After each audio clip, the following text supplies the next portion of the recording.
everybody, Karen Roby here for Tech Republic, talking today with Brian Solis. Brian, we always love talking with you about all kinds of different topics. Of course, Brian's a leading independent digital analyst, an author, speaker, covering everything digital transformation, customer experience, enterprise innovation, all of that great stuff. Brian, you're a busy guy, so thank you for being with us today. It's my pleasure. I always enjoy our conversations. And I know you've been traveling a lot too, so we'll talk a little bit about that. Digital transformation, something we could talk about for days, and I know you've been talking about it for the better part of a decade now.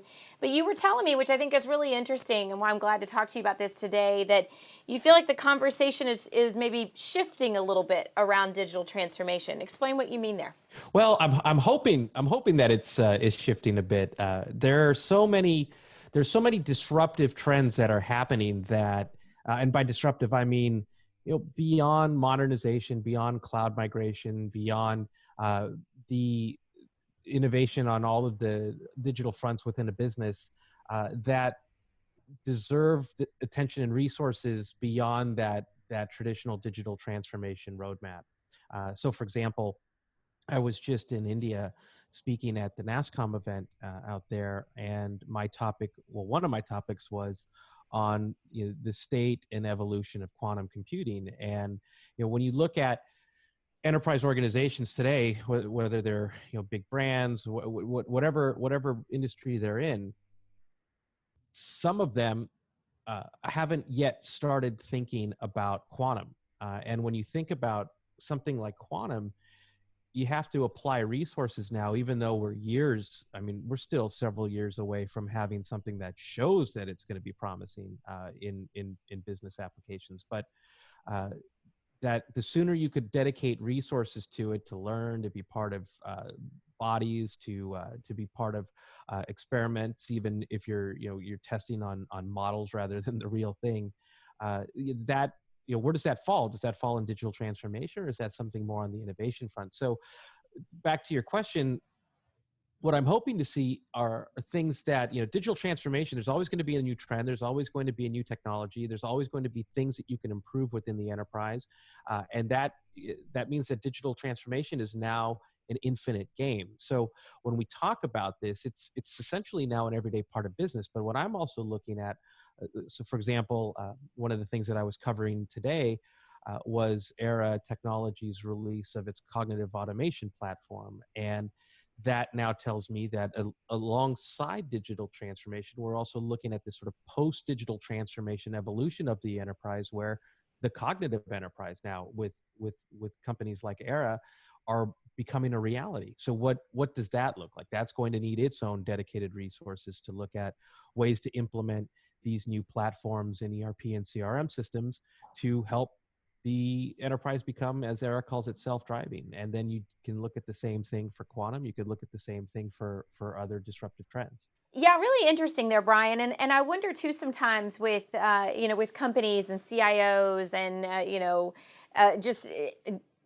companies in general, their way of thinking, how does that shift? I mean, you're asking people to, when it comes to digital transformation, that's a big change for people to still come on board with. So, mindsets have to really kind of shift here. Every time I talk to an enterprise, and I'll usually talk to different stakeholders within the organization. So whether it's the CIO or CDO, whether it's somebody in a specific application within the organization. So for example, with cognitive automation, I'm speaking to a lot of people on the ERP side of things, supply chain side of things, retail side of things, logistics. And then also on that side of the conversation, with cognitive automation, I'm also talking to a lot of CEOs, which is new.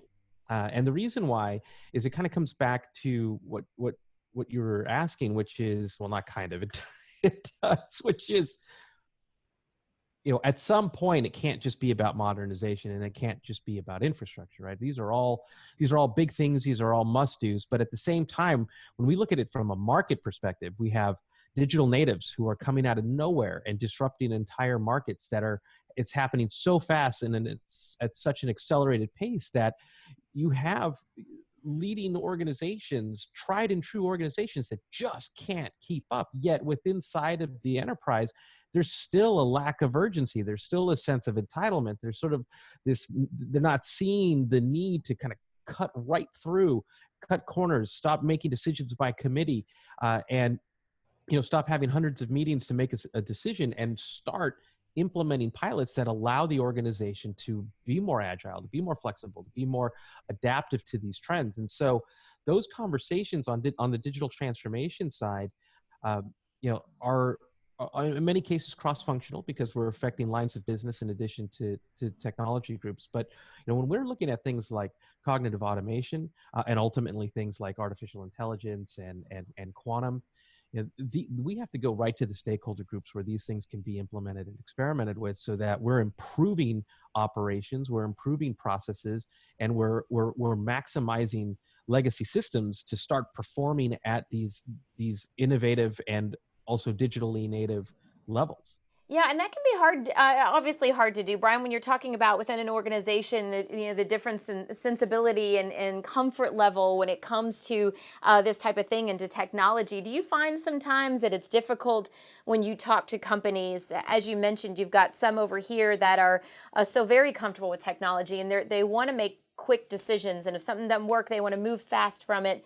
to something different, often butting heads with the people that have been there for a long time. Do you find that tension sometimes when you try to help companies and you talk with them? Yeah, all the time. I often joke that I'm not an analyst in those cases. I'm a therapist. I can see that. a lot of the times, it's really just it's egos, it's politics, it's budget, it's fiefdoms. You have stuff where people are really trying to protect what they have, but they also don't want to disrupt themselves. In fact, I just had an interview with a massive CPG brand today, where we were talking through the business case for cognitive automation. And in that particular case, the stakeholder who's not in the CIO group and not in the C-suite, but somebody at the as a lead on the practitioner level, had to make these 1, 2, 3 cases at a business level to be able to create unity in order to be able to pilot.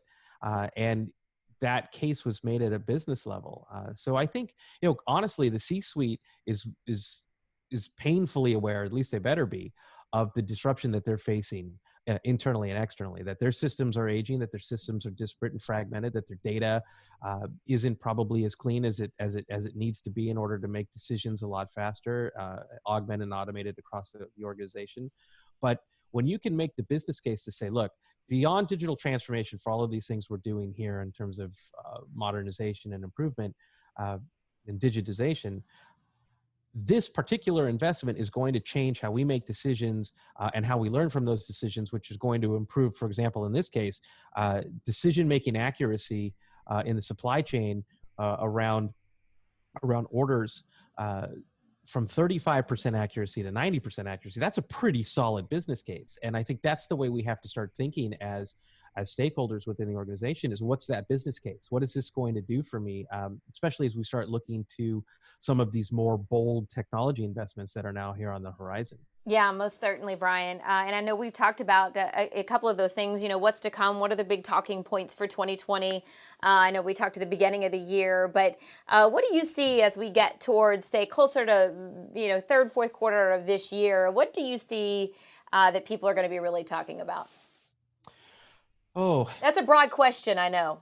Yeah, I was just I have a tab open right now where I was actually starting to formulate a lot of these thoughts, because I have to write about this. There's just so many things. I mean, when we talked about, for example, cognitive automation, you have things like RPA or robotic process automation, or business process automation, where we're looking at the repetitive tasks of knowledge workers. But that's one side of the thing, the conversation, and then on the other side, this whole idea of a self-driving enterprise, a system that can learn and ultimately make decisions, and allowing knowledge workers to sort of become the operators rather than the practitioners, letting them be more creative and also helping them strategize and where to make improvements across the organization more. You have things like, conversational AI that's now really starting to look beyond, the knowledge base or the transactional base of today's chatbots. For example, like Google's Mina is starting to show the power of what what a human conversation could look like in those applications. So essentially, ironically, I say putting humanity in artificial intelligence, making the business more human. And then you have all kinds of things, especially on the data fronts, whether, beyond cognitive automation, where we're looking at visualization, we're looking at integration, we're looking at applying AI and machine learning to making sense of data in ways that organizations haven't really been asking questions for it to make sense of, if that makes sense. So, so many trends about improving how a business operates. And to your point earlier around mindsets, that's really what this is about, is taking all of the different technology frontiers that are really emerging in now and over the course of the year, and looking for ways to implement them in improving not just the business infrastructure, but also in customer experience or the customer journey or the employee experience. The idea of even kind of stepping before the cognitive enterprise, and looking at AI-powered enterprise systems, for example, like Salesforce and Einstein, and adding voice as a user interface in terms of data, not just in terms of visualization, but being able to more humanly interact with your enterprise data to make faster decisions and get faster insights. I mean, these are all trends pointing towards a smarter enterprise to be able to perform at internet speed and at scale.